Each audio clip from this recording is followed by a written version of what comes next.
Tonight, before you sleep, there is a reasonable chance you will watch something. A show, a film, a video. Something with characters and a problem and a resolution. You will follow strangers through invented situations and feel real emotions about things that are not happening to you. You will do this voluntarily, often for hours, often when you are tired and have other things you should be doing. And when it is over, you will feel something. Not just entertained, something closer to satisfied, fed. That feeling is ancient, and it is not an accident. Storytelling is not entertainment. That is the modern misunderstanding. Storytelling is a technology, one of the oldest and most powerful cognitive tools your species ever developed. And the moment your ancestors began telling stories around fires in the dark, something changed in the human mind that no other animal has ever replicated. Not the ability to communicate. Other animals do that.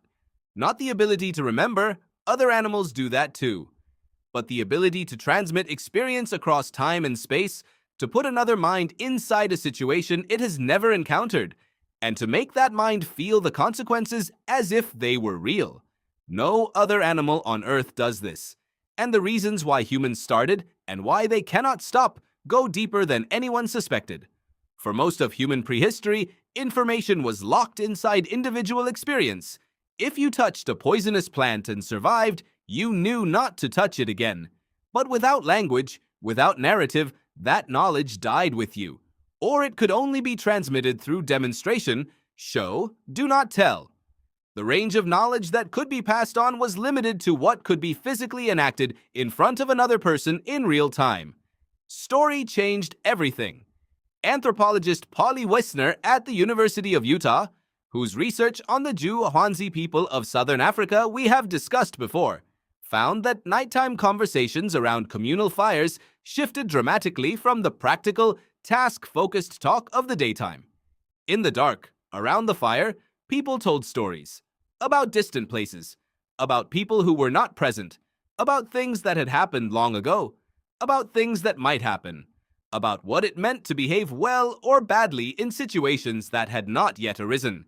Wiessner calculated that roughly 80% of daytime conversation was about immediate practical matters. But at night, around the fire, roughly 80% of conversation was stories, narratives about people, places, events, and possibilities. The firelight, she argued, extended the social and cognitive world of early humans beyond the boundaries of what was physically present. Story was the first technology for transcending the immediate. Researcher Robin Dunbar at Oxford University has argued that storytelling was a critical mechanism for what he calls social grooming at scale. In small primate groups, social bonding happens through physical grooming, picking through fur, touching, maintaining relationships one-to-one. As human groups grew larger, physical grooming became impractical. You cannot physically groom 50 people, but you can tell a story to 50 people simultaneously. A story activates the same neural bonding mechanisms as physical contact. It releases oxytocin.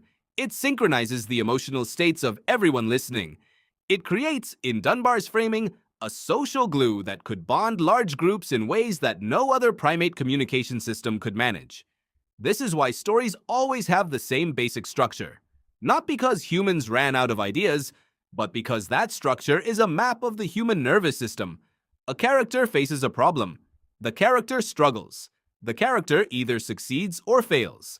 And the audience, which is following the character's internal states through what neuroscientist Paul Zak at Claremont Graduate University calls narrative transportation, experiences the emotional consequences of that struggle as if they were real. Zak's research shows that a well-constructed narrative causes the brain to release cortisol during tense moments and oxytocin during moments of connection. These are not metaphorical responses. They are neurological events. Your body responds to a story with the same chemistry it would use for a real experience. This is the key insight that changes everything. Your brain does not clearly distinguish between a story and reality, not because it is foolish, but because for most of human prehistory, the stories you heard were about real things. A story told around a fire about a dangerous predator in the next valley was not fiction. It was information, encoded in narrative form, that your brain needed to treat as real in order to be useful. The emotional response to the story was the learning mechanism. Fear the predator. Respect the elder who knows where the honey is. Trust the person who behaved loyally in the crisis. Distrust the person who did not. Psychologists Melanie Green and Timothy Brock coined a term for this process: narrative transportation. The idea that when you are absorbed in a story, your critical defense is lower, and the information in the story bypasses the usual skeptical evaluation process and goes directly into belief and behavior change. Stories do not just entertain, they install. They update the operating system of human behavior with new information encoded in emotional experience. This is why propaganda works through stories, why religion spreads through parables, why advertising has abandoned facts in favor of narratives, why a single story about one person's suffering moves more charitable giving than statistics about millions of people suffering. The statistician is talking to your rational mind.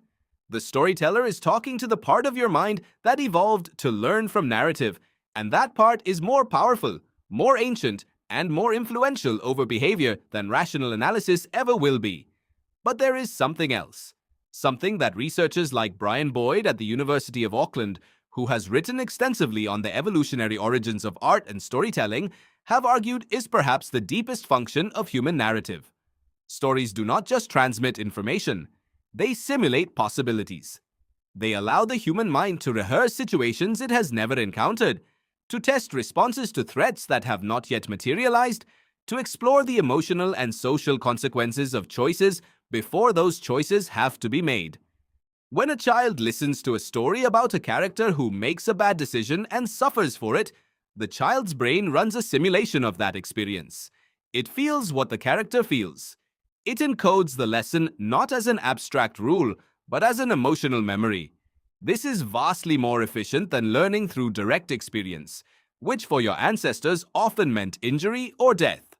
A story about walking too close to the cliff edge is far cheaper than walking too close to the cliff edge. Your ancestors who told stories left more descendants than those who did not. Not because storytelling was a luxury, but because the groups that had good storytellers had better collective intelligence, stronger social bonds, and more efficient transmission of survival-critical information than groups that did not. The storyteller was not the entertainer at the edge of the fire. The storyteller was one of the most important people in the group. And that is why, tonight, when you are tired and have other things you should be doing, you will still watch the show. You will still follow the characters through their invented problems. You will still feel real things about things that are not happening. Your brain is not being distracted. It is doing exactly what it evolved to do. It is learning, it is bonding, it is rehearsing. It is being human in the oldest and most essential sense of the word. The stories have just gotten very good at hiding what they actually are. If this changed how you think about the next story you tell or hear, share it with someone who needs to hear it. Leave a comment below and tell me which part landed hardest. And if you want more of this, subscribe to Simply Odd. A new video drops every week. The next one might explain something you have wondered about your whole life without ever knowing what to ask.